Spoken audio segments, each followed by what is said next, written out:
नमस्कार. इझी कुकिंगमध्ये आपलं स्वागत. आज आपण बनवणार आहोत आळूची पातळ भाजी. यालाच आळूचं फतफत असंही म्हणतात. विशेषतः गणपतीमध्ये नैवेद्यासाठी ही भाजी बनवली जाते. तर त्यासाठी आता इथे मी आळूची पानं घेतलेली आहेत. हा भाजीचा आळू मी इथे वापरलेला आहे आणि ते स्वच्छ धुवून त्याची देठं काढून घेतलेली आहेत आणि त्या देठाची सुद्धा आपल्याला साल काढून घ्यायचे आहेत.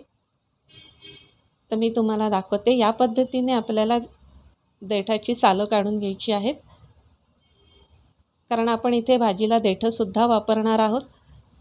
आणि या पद्धतीने आता आपण ती देठं पानासकट बारीक चिरून घेऊया, म्हणजे देठं छान बारीक कापल्या जातात. आळू चिरताना हाताला खोबरेल तेल लावून घ्यायचं, कारण कधी कधी आळू हा खाजवतो म्हणून. आणि इथे हा भाजीचा आळू वापरायचा आहे, वडीचा आळू वेगळा असतो. तर या पद्धतीने आपण सर्व भाजी चिरून घेतलेली आहे देठासकट. इथे मला हवी तेवढी देठं मी घेतलेली आहेत आणि त्यानंतर स्वच्छ पाण्याने धुवून आता आपल्याला ही कुकरला लावून घ्यायचे आहे. तर कुकरमध्ये पाणी घालून त्यामध्ये आपण हे कुकरच्या डब्यामध्ये याच्यातही थोडं पाणी घातलेलं आहे आणि शेंगदाणे आणि चण्याची डाळ ही मी अर्धा तास भिजवून घेतलेली आहे. पाणी घालून आपण 3 शिट्ट्या करून घेऊ.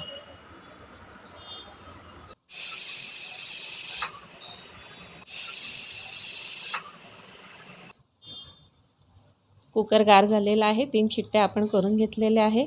तर आपले हे शेंगदाणे आणि डाळसुद्धा छान शिजलेली आहे.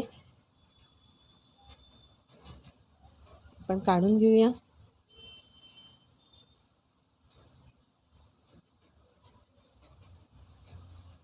हे बघा, आळूसुद्धा आपला छान शिजलेला आहे. म्हणूनच आपण शेंगदाणे आणि डाळ हे वेगळे वेगळे शिजवलेली आहे, की आपला आळू चांगला घोटल्या जाणार म्हणून. ते बघा, या पद्धतीने आपण घोटून घेऊया. तुम्ही मिक्सरला सुद्धा लावू शकतात किंवा हँड ब्लेंडरने सुद्धा घोटू शकतात. थोडंसं पाणी घालून घेतलेलं आहे आणि आता आपण याला फोडणीची तयारी करूया. त्यामध्ये पातेल्यामध्ये 2 चमचे तेल घालून घेऊया.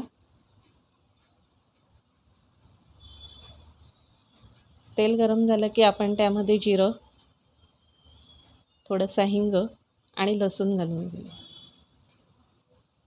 आता ही मी मिरचीची पेस्ट घातलेली आहे. 4 मिरच्या वाटून घेतलेल्या आहे. थोडीशी हळद आणि अर्धा चमचा लाल तिखट घातलेलं आहे.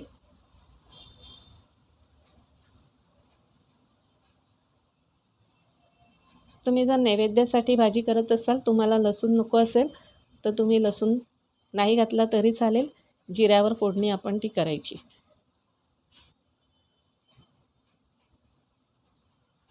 तर आता आपण यामध्ये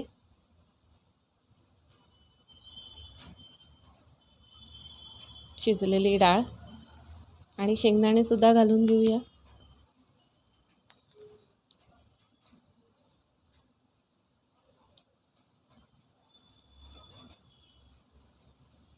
शेंगदाणे भिजवून घेतल्यामुळे छान शिजले. आता यामध्ये आपण चिंचेचं पाणी, 1 लिंबा एवढी चिंच पाण्यात भिजवून आपण ते पाणी गाळून घेतलेलं आहे आणि आता आपण त्यामध्ये हे घालून घेऊया पाणी चिंचेचं.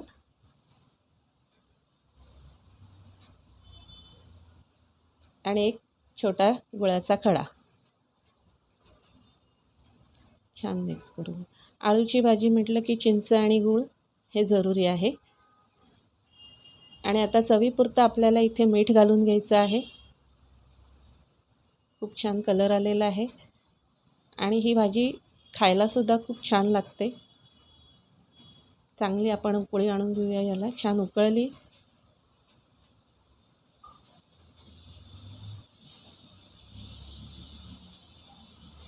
ही थोडीशी एकदम पातळ नसते ही भाजी, थोडी दाटसरच आपण ठेवूया.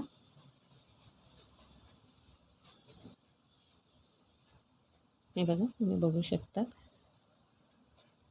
तुम्ही ही रेसिपी नक्की ट्राय करून बघा आणि तुम्हाला जर ही रेसिपी आवडली तर लाईक करा, कमेंट्स करा आणि जर तुम्ही माझ्या चॅनलला सबस्क्राईब केलं नसेल तर सबस्क्राईब जरूर करा.